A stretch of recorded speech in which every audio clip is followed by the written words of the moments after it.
الفقراء، اس میں مد کا حکم ہے، مد کے ساتھ انہوں نے اس آیت کو پڑھا انما الصدقات للفقراء والمساکین، مد کیا،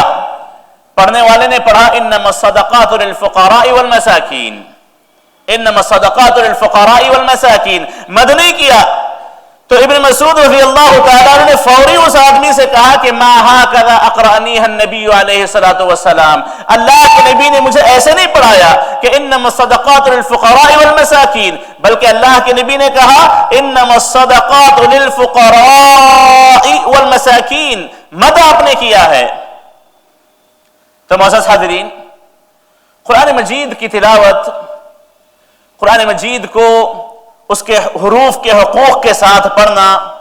یا قرآن مجید کے حق تلاوت میں داخل ہے، اور غالباً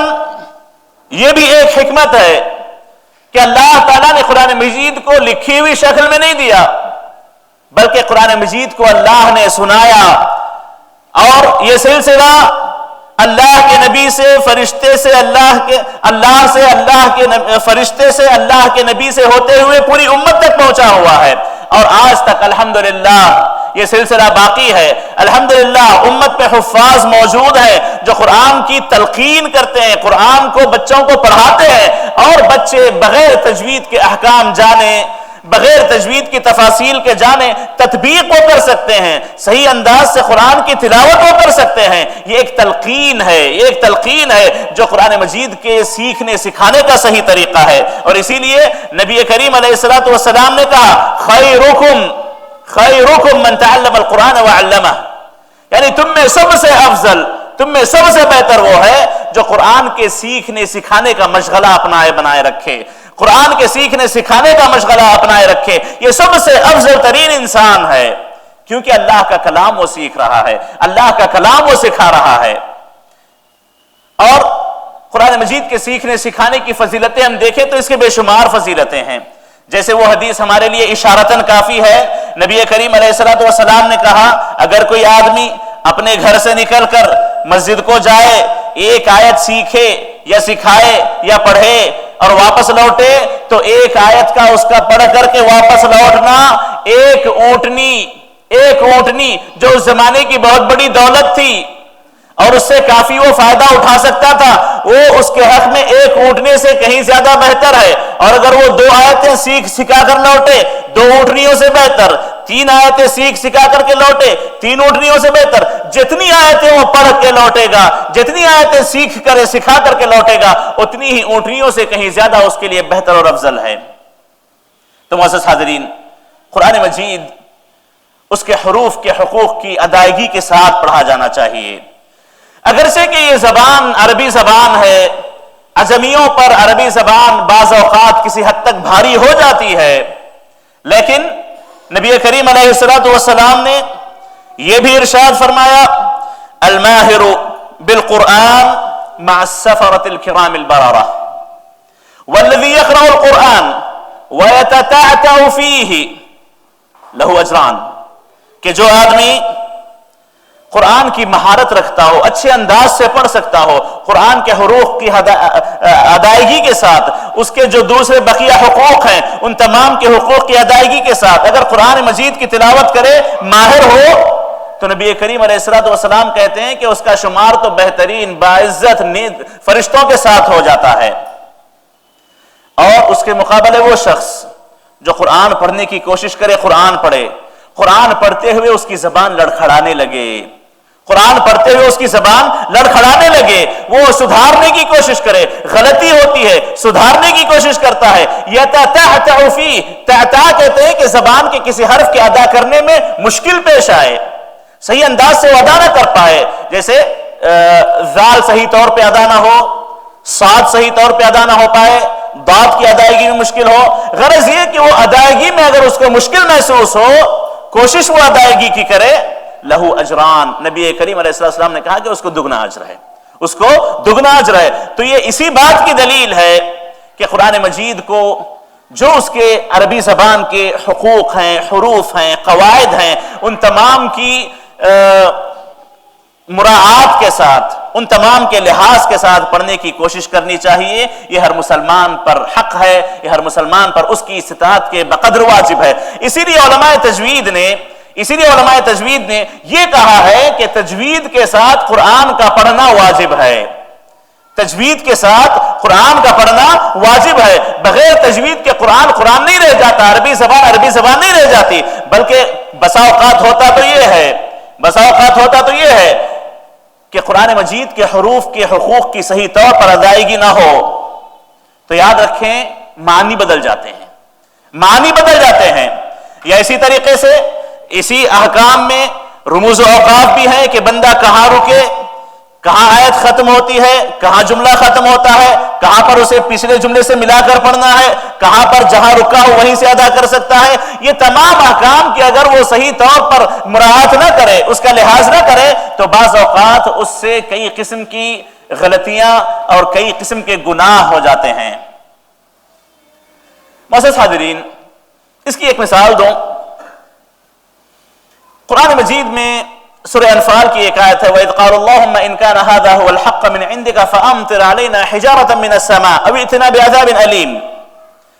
وہ لوگ تو یہ کہتے تھے کہ اے اللہ اگر یہ تیری بات حق ہے، تیرا قرآن حق ہے اور ہم مان نہیں رہے ہیں تو آسمان سے پتھروں کی بارش کیوں نہیں برسا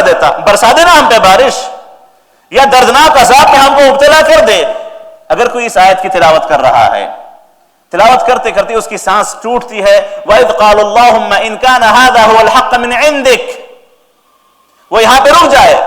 اس کے بعد بجائے اس کے کہ پھر آیت کو ملا کر کے پڑھے، کہنے لگے فَأَمْطِرْ عَلَيْنَا حِجَارَةً مِنَ السَّمَاءِ، فَأَمْطِرْ حِجَارَةً مِنَ السَّمَاءِ، آسمان سے پتھروں کی بارش نازل کر دے. تو کہیں ایسا نہ ہو جائے کہ یہ اپنے زبان میں اپنے الفاظ اللہ سے کہہ رہا ہو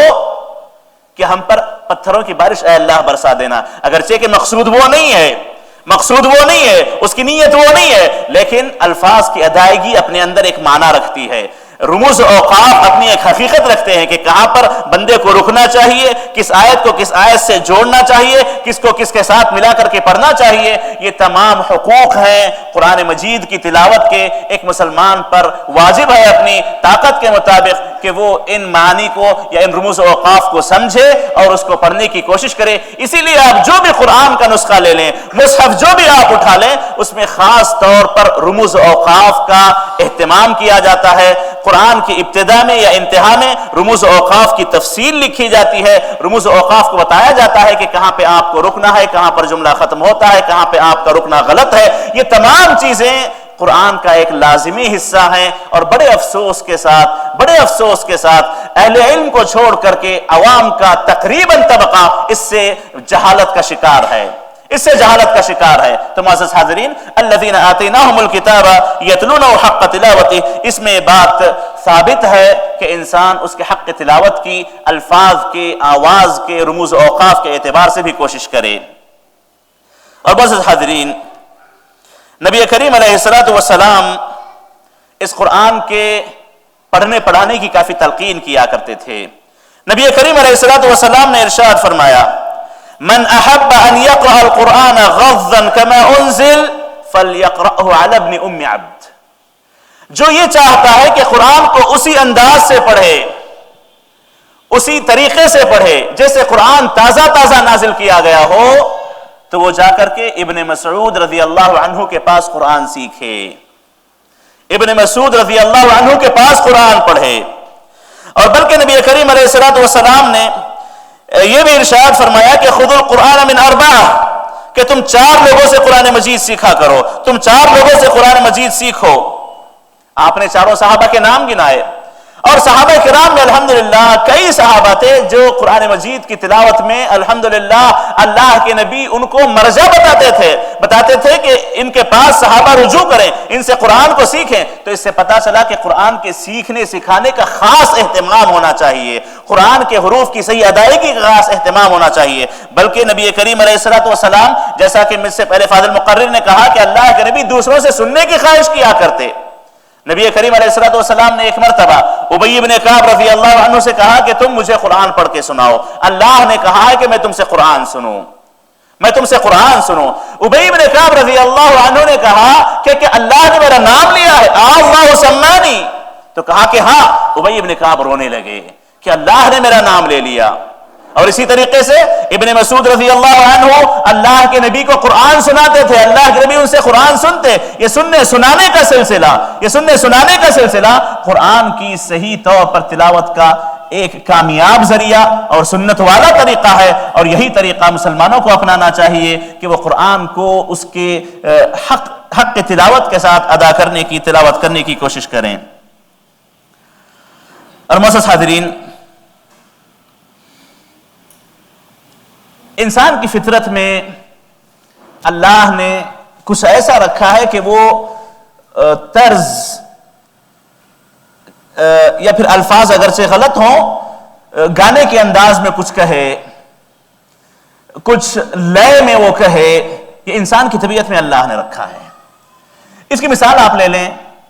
ماں جب اپنے بچے کو سلاتی ہے تو لوریاں گاتی ہے. ماں جب اپنے بچے کو سلاتی ہے تو لوریاں گاتی ہے, جس کی ایک لے ہوتی ہے, جس کو ایک اچھے انداز سے پڑھا جاتا ہے, چاہے وہ جس زبان کے الفاظ کیوں نہ ہو, ایک نغمے کے ساتھ اسے پڑھا جاتا ہے. یہ طبیعت میں اللہ نے رکھا ہے. اسی اعتبار سے بعض اوقات آپ دیکھیں گے کہ کچھ بیچنے والے جب گلیوں میں نکل جائیں, آ جائیں, شروع زمانے سے لے کر کے وہ ایک گانے کے انداز میں, ایک نغمے کے انداز میں کچھ آواز لگاتے ہیں. یہ ایک فطرت ہے. اور اسی طریقے سے خود ہم لوگوں نے اپنی زندگی میں تجربہ کیا ہوگا کہ کئی مرتبہ ہم گنگناتے ہیں, آیات ہوں الحمدللہ, قرآن مجید ہو الحمدللہ, لیکن بڑے افسوس کے ساتھ کئی نوجوان, لڑکے ہوں کہ لڑکیاں, مرد ہو کہ عورت, گانے گنگناتے ہیں, ان کی زبانوں پر گانے آ جاتے ہیں. تو یہ ایک طبیعت میں اللہ نے چیز رکھی ہے. یہ اللہ نے انسان کی طبیعت میں چیز رکھی ہے کہ کچھ نغمے کے ساتھ پڑھنا چاہتا ہے, لے کے ساتھ کچھ پڑھنا چاہتا ہے, لے کے ساتھ کچھ پڑھنے کی ایک ضرورت اللہ نے اس کے اندر رکھی ہے. اور اسی ضرورت کو اللہ تعالیٰ نے پورا کرنے کے لیے قرآن مجید کو نازل کیا. قرآن مجید نبی کریم علیہ السلام کے جو احکام بھی انشاءاللہ میں آگے کچھ بتاؤں گا, کہ نبی کریم علیہ السلام قرآن مجید کو اچھی آواز میں, اچھے انداز سے پڑھنے کی تلقین کیا کرتے تھے. بلکہ پچھلے انبیاء کو لے لیں, داؤد علیہ السلام سے متعلق آتا ہے کہ بڑی بہترین ان کی لہن تھی, بڑا بہترین انداز تھا, بڑے اچھے نغمے سے وہ پڑھتے تھے, بڑی اچھی لے سے وہ پڑھتے تھے. بلکہ اللہ تعالیٰ نے یہاں تک کہا کہ اِنَّا سَخَّرْنَا الْجِبَالَ مَعَهُ يُسَبِّحْنَ بِالْعَشِيِّ وَالْإِشْرَاقِ وَالطَّيْرَ مَحْشُورَةً, کہ جب وہ قرآن پڑھنے لگتے, اللہ کا کلام پڑھنے لگتے, زبور پڑھنے لگتے, تو ان کے ساتھ پہاڑ لے میں آ جاتے, اور ان کے ساتھ پرندے جھنڈ در جھنڈ جمع ہو جاتے. یہ ان کی وہ خوبصورت آواز تھی جو اللہ نے ان کو عطا کی تھی, خوبصورت آواز تھی جو اللہ نے داؤد علیہ السلام کو عطا کی تھی. تو یہ ایک ضرورت ہے جو اللہ نے انسان کی طبیعت میں رکھی ہے. اور اسی طریقے سے قارون سے متعلق آتا ہے کہ قارون یہ بڑے اچھے انداز سے پڑھتا تھا. اس کی پڑھنے کا جو انداز تھا وہ بڑے اچھے انداز سے, بڑی حسین اس کی آواز تھی, بڑے اچھے انداز سے وہ پڑھتا تھا. تو معزز حاضرین, اللہ تعالیٰ نے ہر ایک کو آواز دی ہے. اللہ نے ہر ایک کو, کسی کو بڑی اچھی آواز ہے, کسی کو اس کے مقابلے کم ہے, لیکن اللہ نے یہ صلاحیت ہر ایک کو عطا کی ہے. اللہ نے صلاحیت ہر ایک کو عطا کی ہے. اسی لیے نبی کریم علیہ السلام کہتے ہیں کہ زینوا القرآن باصواتکم, زینوا القرآن باصواتکم, اپنی آوازوں کے ذریعے قرآن کو زینت بخشو, قرآن کو زینت بخشو. جتنی اچھی آواز ہوگی قرآن کو اتنی زینت ملے گی, قرآن اتنے اچھے انداز میں سنائی دے گا, قرآن کے اتنے اچھے اثرات بھی مرتب ہوں گے, دلوں کو اتنا سکون بھی ملے گا. زینوا القرآن باصواتکم. اب جس کی جیسی آواز ہو, جس کو اللہ نے جیسا دیا ہو, الحمدللہ وہ اس کے حق میں بڑا بہتر ہے. جیسا کہ نبی کریم علیہ السلام کی ایک حدیث میں ہے, کل خلق اللہ حسن, اللہ نے جس کو جیسا پیدا کیا وہ اس کے حق میں بہتر ہے, جس کو جیسا پیدا کیا اس کے حق میں بہتر ہے. تو بجائے اس کے کہ بندہ کچھ اور چیزیں گنگنائے, بجائے اس کے کہ بندہ غلط گانے اس کے زبان پہ آئیں, یا پھر وہ غلط قسم کے الفاظ وہ گنگنانے کی شکل میں ادا کرے, اس سے بہتر اس ضرورت کو پورا کرنے کی خاطر اللہ کے نبی علیہ السلام نے جو طریقہ بتایا وہ یہ ہے کہ زینوا القرآن باصواتکم, کہ قرآن مجید کو اچھے انداز سے پڑھ کر کے قرآن مجید کو تم زینت بخشا کرو. ام سلمہ رضی اللہ تعالی عنہ نبی کریم علیہ الصلوۃ والسلام کی قرأت کے تعلق سے بتاتی ہیں کہ کانت قراءتہ مدّا، اللہ کے نبی کی قرأت مدود کے ساتھ ہوا کرتی تھی. بسم اللہ الرحمن الرحیم آپ اس کو کھینچ کر کے پڑھتے، بسم اللہ پر کھینچتے، الرحمن پر کھینچتے، الرحیم پر کھینچتے. یہ نبی کریم علیہ الصلوۃ والسلام کا طریقہ تھا. اور روایات میں آتا ہے فتح مکہ کے موقع پر جب اللہ کے نبی علیہ الصلوۃ والسلام مکہ میں داخل ہو رہے تھے تو سورۃ الفتح پڑھتے جا رہے تھے، اور اتنی اچھی آواز میں تردید کے ساتھ اپنی آواز کو دہراتے ہوئے پڑھتے جا رہے تھے. صحابی کہتے ہیں کہ اگر میں چاہوں تو اس آواز کو دہراؤں جو نبی کریم علیہ الصلوۃ والسلام نے سورہ فتح کی تلاوت میں آپ نے کی تھی. تو معزز حاضرین، قرآن مجید کو اچھے انداز سے پڑھنا، قرآن مجید کو زینت بخشنا، یہ ہر مسلمان کا اپنی اپنی طاقت کے حساب سے ایک حق ہے جو قرآن مجید کا اس پر ہے، جس کو ادا کرنا اس پر ضروری ہے. اور اسی طریقے سے نبی کریم علیہ الصلوۃ والسلام نے یہ بھی فرمایا کہ ما اذن اللہ لشیء ما اذن لنبی حسن الصوت یتغنى بالقرآن. اور بعض روایات میں ہے کہ ما اذن اللہ لشیء ما اذن لنبی حسن الصوت یجہر بالقرآن، کہ اللہ تعالیٰ جتنے شوق سے کسی چیز کو سنتا ہے، اللہ تعالیٰ جتنے شوق سے کسی چیز کو سنتا ہے اور بڑے انہماک سے اللہ تعالیٰ اس کو سنتا ہے، تو وہ آواز ہے کہ کوئی نبی قرآن مجید کو اچھے انداز سے تلاوت کرے، جہرن تلاوت کرے، اچھے انداز سے تلاوت کرے. اللہ تعالیٰ کو وہ تلاوت بڑی پسند ہے، اللہ تعالیٰ بڑے غور سے اسے سنتا ہے، اللہ تعالیٰ بڑی توجہ سے اسے سنتا ہے. تو معزز حاضرین، اللہ کو پسند ہے کہ بندہ قرآن مجید کو اچھی آواز سے پڑھے، اچھی آواز سے پڑھنے کی کوشش کرے. اور ایک مرتبہ ابو موسیٰ اشعری رضی اللہ تعالیٰ عنہ قرآن مجید کی تلاوت کر رہے تھے. نبی کریم علیہ الصلوۃ والسلام کا گزر وہاں پر سے ہوا. ابو موسیٰ رضی اللہ عنہ کو آپ نے قرآن پڑھتے ہوئے سنا، رک گئے، قرآن آپ نے سنا. پھر آپ نے ابو موسیٰ اشعری رضی اللہ عنہ سے کہا کہ لقد اوتیت مزمارا من مزامیر آل داؤد، لقد اوتیت مزمارا من مزامیر آل داؤد، کہ آل داؤد کو جو حسن صوت ادا کیا گیا تھا،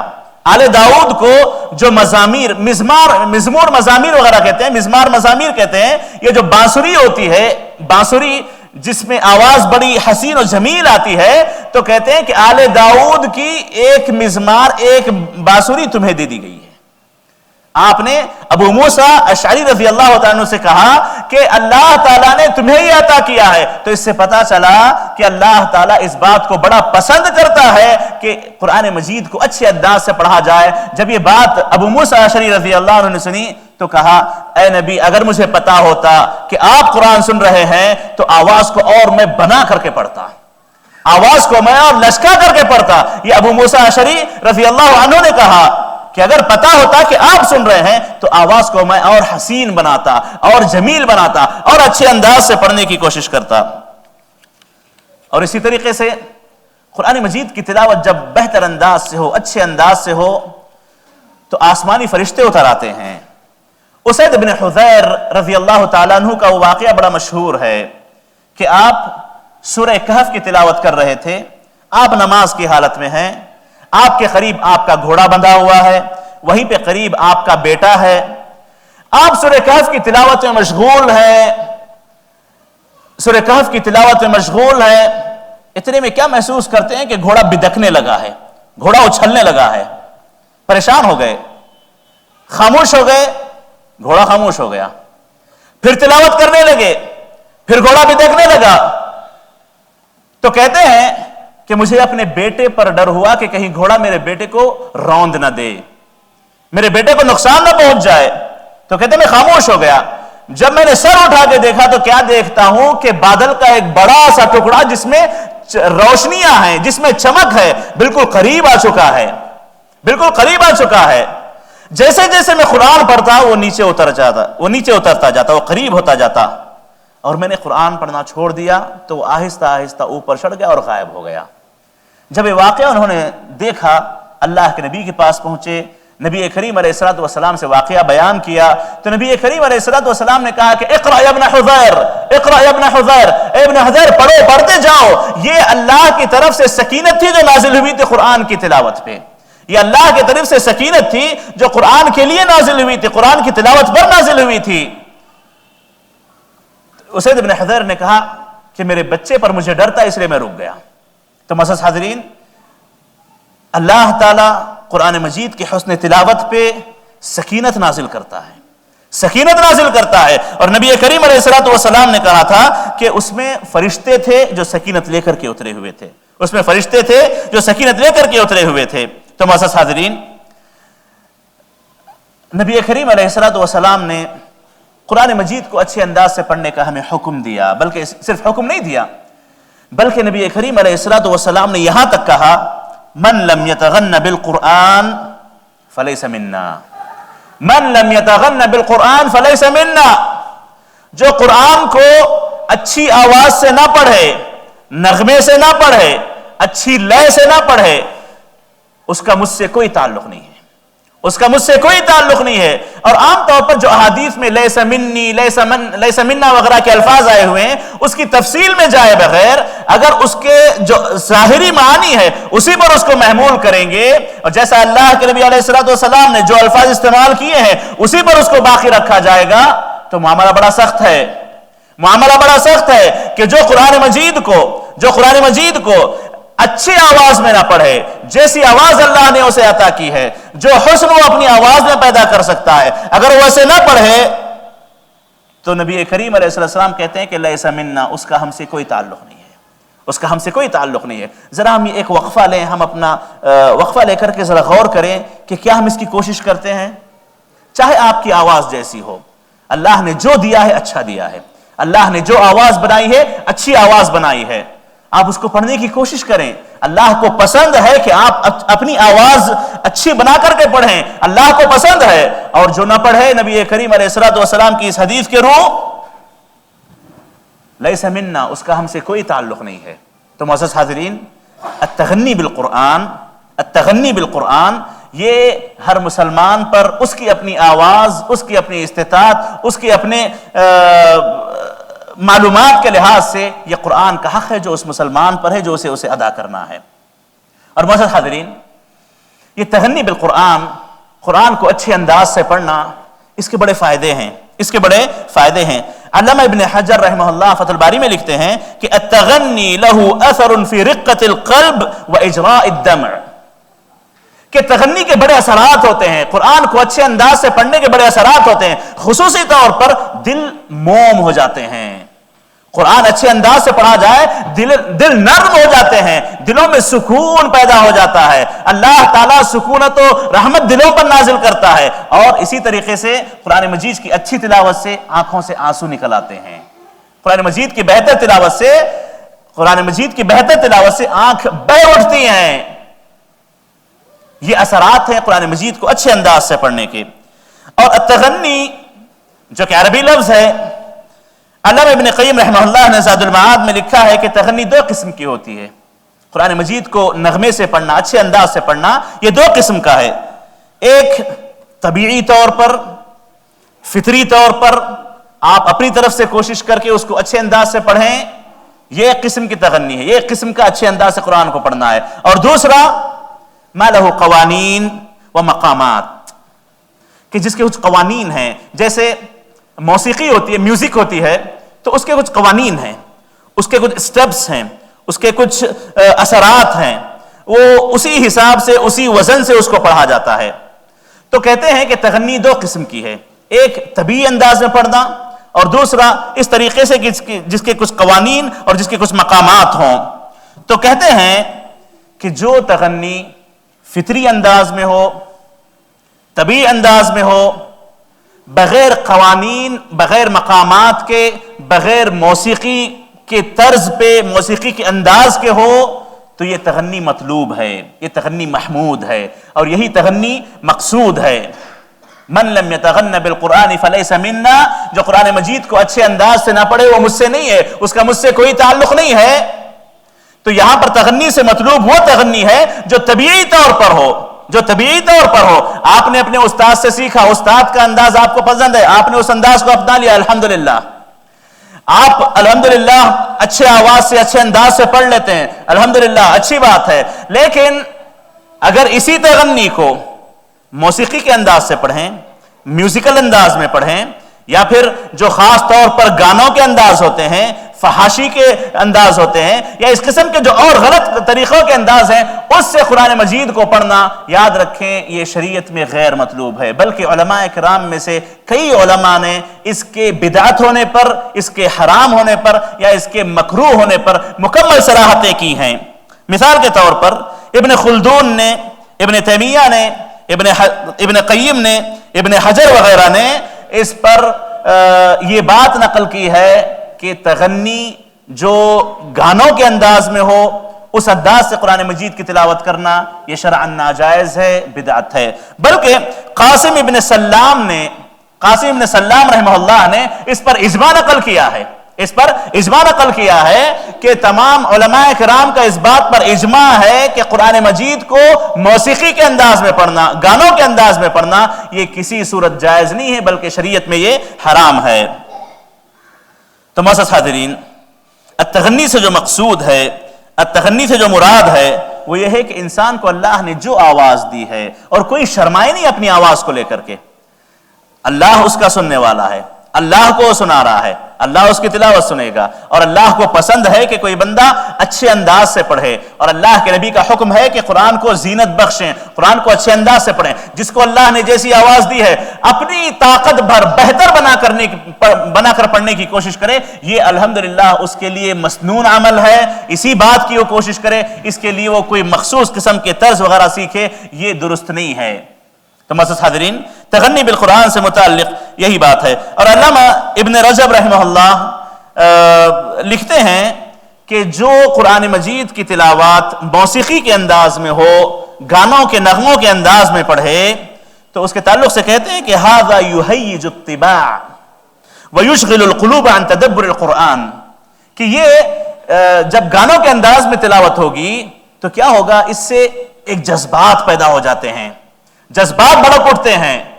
اور انسان کی فکر تدبر پہ نہیں رہ جاتی, قرآن کے سمجھنے پہ نہیں رہتی, پوری توجہ اسی طرز پہ چلی جاتی ہے, اسی موسیقی کے وزن پہ چلی جاتی ہے, توجہ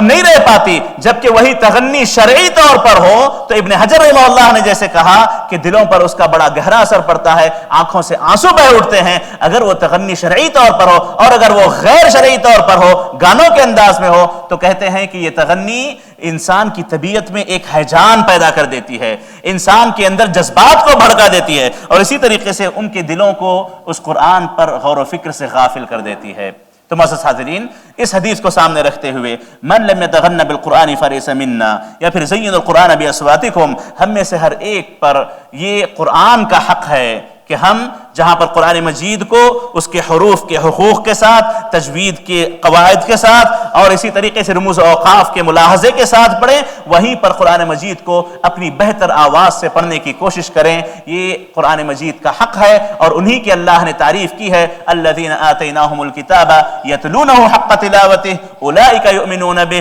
کہ جن کو ہم نے کتاب دی ہے وہ قرآن مجید کی حق تلاوت ادا کرتے ہیں, تلاوت کا حق ادا کرتے ہیں, اور حقیقت میں یہی لوگ اس پر ایمان لانے والے ہیں. اور اس پر اگر کوئی بندہ اترنا چاہتا ہے تو قرآن مجید چونکہ عربی زبان میں ہے, قرآن مجید کو صحیح انداز سے وہ سیکھے, قرآن مجید کے حروف کی ادائیگی وہ سیکھے, صحیح انداز سے پڑھنے کی کوشش کرے. اسی لیے قرآن مجید کے حلقات کا اہتمام مسلمانوں کے درمیان ہونا چاہیے, مسجدوں کی انتظامیہ کو اس کے انتظام کرنا چاہیے, اور حفاظ کرام کو اس کی خدمت کرنی چاہیے, اور اس کے ذریعے وہ سب سے بہتر, سب سے افضل انسان بن جاتے ہیں. خیرکم من تعلم القرآن وعلمہ, حدیث کی روشنی میں کہ تم میں سب سے افضل وہ ہے جو قرآن مجید کے سیکھنے اور سکھانے کا اہتمام کرے.